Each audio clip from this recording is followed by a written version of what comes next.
बोलो विष्णु भगवान की जय। बोलो कादशी माता की जय। प्यारे दोस्तों, धार्मिक कथाएं चैनल में आपका हार्दिक स्वागत है।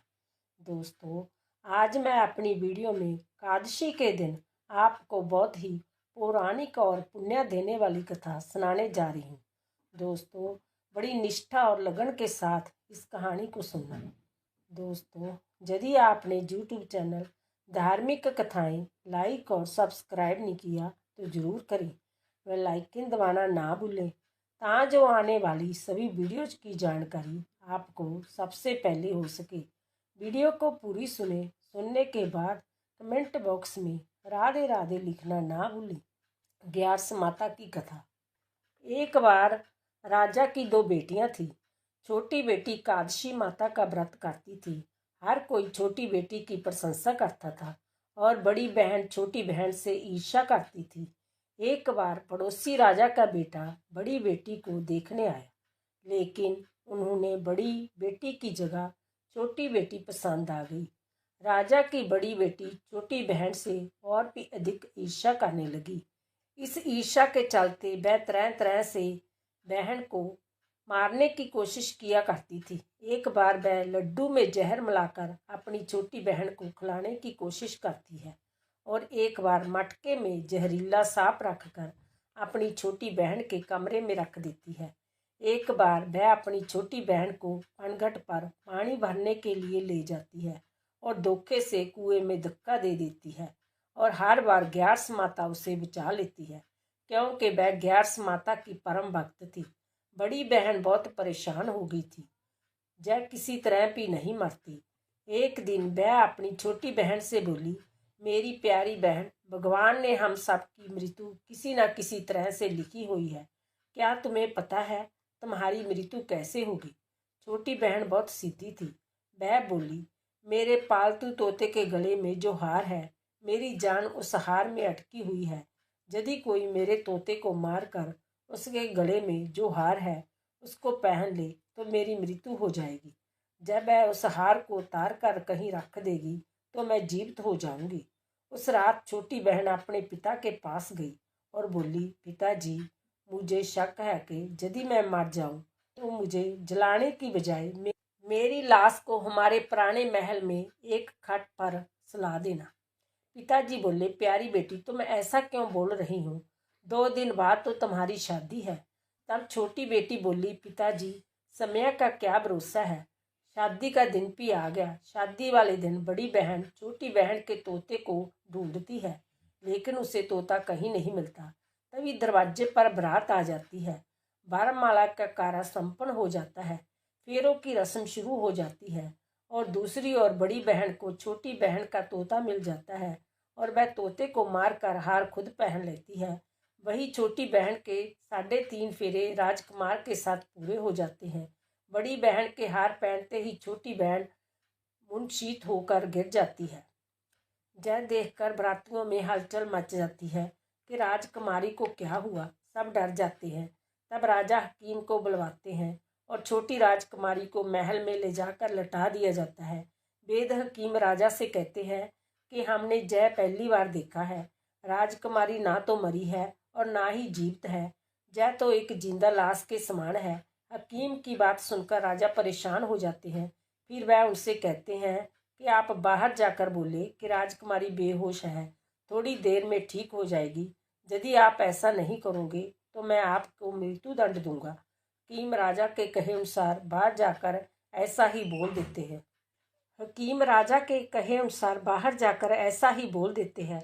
तभी बड़ी बेटी वहां आ जाती है और अपने पिताजी से कहती है, पिताजी, मुझे छोटी बहन के मरने का बहुत दुख है और उससे भी ज़्यादा दुख इस बात का है कि बारात के वापस चले जाने से आपकी बहुत बदनामी होगी। आप मेरी शादी राजकुमार के साथ करवा दो। इससे बारात वापस नहीं जाएगी और आपकी इज्जत भी रह जाएगी। राजा को अपनी बड़ी बेटी की बात सही लगी। फिर बड़ी बेटी को छोटी बेटी के कपड़े पहनाकर फेरों में बैठा दिया जाता है, परंतु राजकुमार मना कर देते हैं कि जय मेरी पत्नी नहीं है। मेरी पत्नी जब बोलती है तब उसके मुंह से फूल चढ़ते हैं। लेकिन सभी ने समझा बुझाकर राजकुमार के बचे हुए फेरे बड़ी राजकुमारी के साथ करवा दिए। फिर बड़ी बेटी को राजकुमार के साथ विदा कर दिया जाता है। लेकिन राजकुमार बड़ी बेटी के हाथ से ना तो पानी पीते हैं और ना ही उससे बात करते हैं, ना उसका बनाया खाना खाते हैं। राजकुमार मन ही मन सोचते हैं कि मैं पता लगा कर रहूँगा कि मेरी पत्नी के साथ क्या हुआ। एक दिन राजकुमार बड़े दुखी मन से घोड़े पर बैठकर जा रहे थे कि घोड़ा वहीं जाकर रुका जहां राजकुमारी की अधमरी लाश को रखा गया था। राजकुमार ने घोड़े को आगे चलाने की बहुत कोशिश की, लेकिन घोड़ा चलने को तैयार नहीं था। फिर राजकुमार ने सोचा कि घोड़ा जहां क्यों न रुक गया हो, कोई तो वजह जरूर है जो घोड़ा जहां से जा नहीं रहा है। तब राजकुमार घोड़े से उतरकर पास में बने हुए एक पुराने महल में गई। वहां पर एक चौकीदार था। राजकुमार ने चौकीदार से पूछा, यह किसका महल है? तब चौकीदार ने बताया कि राजा का पुराना महल है। तब राजकुमार समझ गए कि जय महल तो उनके ससुर जी का है। फिर राजकुमार ने वही खाट पर किसी को सोते हुए देखा और उसकी ओर इशारा करते हुए बोले, जहाँ कौन सो रहा है? तब चौकीदार ने कहा, जय राजा की छोटी बेटी है जो विवाह के दिन बेहोश हो गई थी। तब राजकुमार बोले, जय तो मेरी पत्नी है जिसके साथ मैंने 3.5 फेरे लिए थे। तब राजकुमार ने चौकीदार से कहा, मेरे जहाँ आने के बारे में तुम किसी को मत बताना, मैं तुम्हें बहुत धन दूंगा। चौकीदार मान गया। फिर राजकुमार महल के अंदर खाट के पास गया और बचे हुए 3.5 फेरे उसने खाट के साथ लिए और पूरा दिन रानी की खाट के पास बैठा रहा। जब रात हुई तो छोटी रानी जीवित हो गई और उसने अपने पति को देखा और पति को देखकर वह रोने लगी। तब राजकुमार ने पूछा, तुम विवाह के दिन बेहोश हो गई, तब तुम्हारे पिता ने मेरी शादी तुम्हारी बड़ी बहन से तो करवा दी, परंतु मैंने तुम्हारी बड़ी बहन को स्वीकार नहीं किया। तो मुझे पूरी बात बताओ कि तुम बेहोश कैसे हुई और रात के समय तुम जीवित हो गई, इसके पीछे क्या राज है? तब छोटी बेटी ने अपने पति को तोते और हार वाली सारी बात बताई और जय भी बताया कि मैंने अपनी बड़ी बहन को तोते के गले में पड़े हुए हार के बारे में बताया था।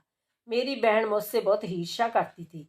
उसने कई बार मुझे मारने की कोशिश भी की, पर ग्यार्स माता ने मुझे हर बार बचा लिया।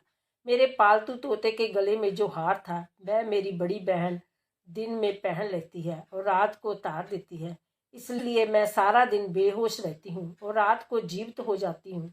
यदि वह हार मुझे वापस मिल जाए तो मैं हमेशा के लिए जीवित हो जाऊंगी। यह सब सुनकर राजकुमार बहुत हैरान हुआ और बोला कि कोई बहन भी ऐसा कर सकती है। यह सब सुनने के बाद राजकुमार पूरा दिन वही रहने लगा। बड़ी बड़ी रानी ने दासियों को भेजकर पता लगाना चाहा कि आजकल राजकुमार दिन रात कहाँ रहते हैं, परंतु किसी को कुछ ना पता चला। उधर छोटी रानी गर्भवती होगी। एक दिन छोटी रानी ने राजकुमार को कहा, मुझे चाहे बेटा हो या बेटी, परंतु रात में ही हो, दिन में तो मैं बेहोश रहती हूँ।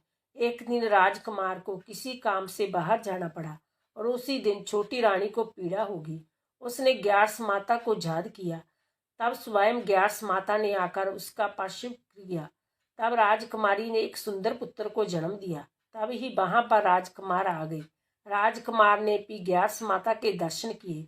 ग्यारस माता बोली, जय मेरी परम भक्त है, तुम इसका सदा ख्याल रखना और जब तुम्हारा पुत्र 5 वर्ष का हो जाए तो इसका हार उसे लाकर पहना देना।